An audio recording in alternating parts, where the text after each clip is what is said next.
This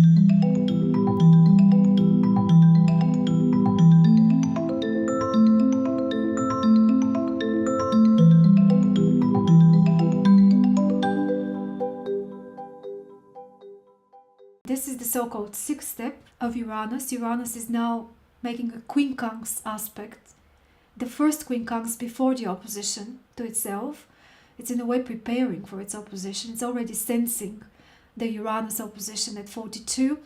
But before that, we have this transitional 7-year period, 35-42, when we are doing something very much resembling a Virgo exercise or a sixth house exercise. In my particular case, I can see that this specific 7-year rhythm is very personally important for my own life, more than the others maybe.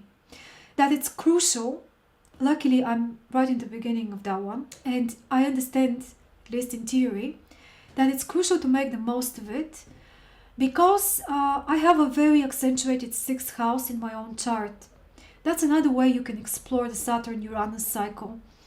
If you have one of the houses very presented by many planets in there, or just a lot of activity in that natal house, that would have a connection to the numbered phases. So if you have lots of things in your second house, for example, you should pay very big attention to what has been going on in your life and how you developed from age 7 to age 14.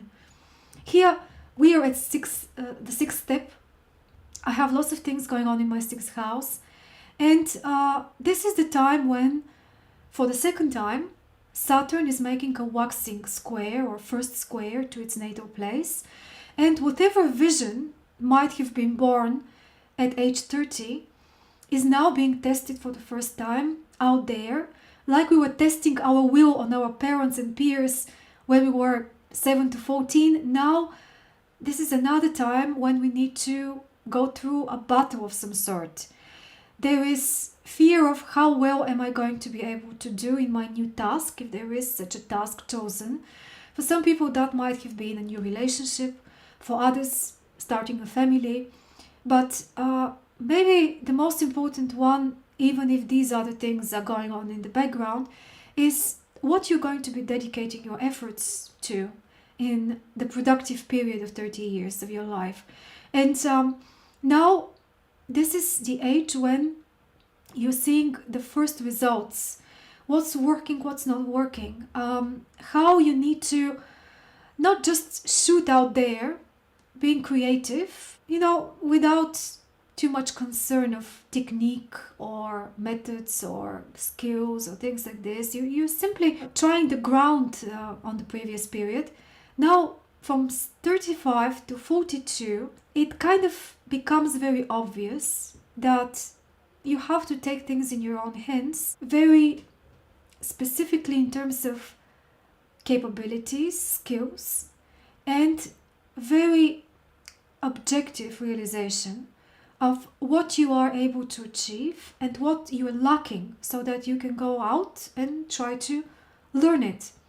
But apart from the technical studying and improvement, there is also this realization that things are getting more serious now.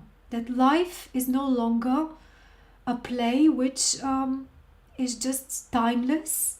You are getting now very aware of time, Saturn style. And this is the first age when you become consciously connected with the fact that you are growing older, and the time for completing certain things is going to be limited.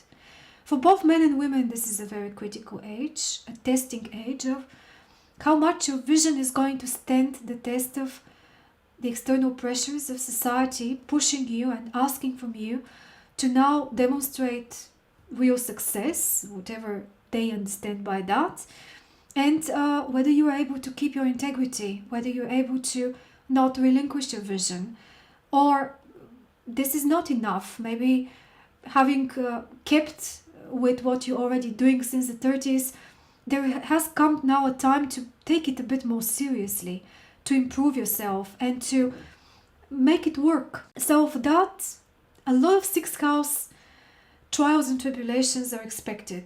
Having to put up with more discipline.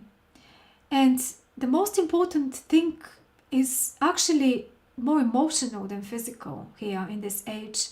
It's willingly assuming responsibility for your own life, deciding that you're no longer going to blame somebody else for the things that you can now clearly see haven't worked out during the 20s, or the things that you simply feel inadequate about. Because after a fifth house activity, after a trine, we always come to the next stage, which is a quincunx. The quincunx is the epitome of feeling inadequate, seeing that there is something that needs to be corrected or needs to be worked on.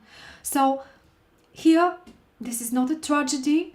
This might be a very productive and very exciting period, but there is a toning down and there is a self-consciousness being born out of the fact that now or never we have to stop relying on artificial or real mothers and fathers, or turning our partners into substitute mothers and fathers. We have to accept what the reality of our limitations in our lives are, to really clearly state even to ourselves that these are the limitations and accept them in a way that's not blocking our progress, because otherwise this is one of the ages that can lead to most depressive moods and trying to fill a perceived gap inside you. This is the age where we feel emptiness and loneliness, and we are trying to very easily blame somebody or something else externally. This is the Saturn square at the end of the day. It's not supposed to be easy, but at the same time it can give us something of a resilience if we adopt it voluntarily. That will be indispensable in the next ages. At 36, where I am right now, Jupiter returns for the third time. The third Jupiter return, which could be another chance to show yourself out there, participate in the world, in a way polish your image, or do it because now you have come to, just at the right age to realize what works for you and what doesn't. And so Jupiter can help in this particular moment to see the opportunity amongst the difficulty. But at the end of the day, that's a time for emotional maturity.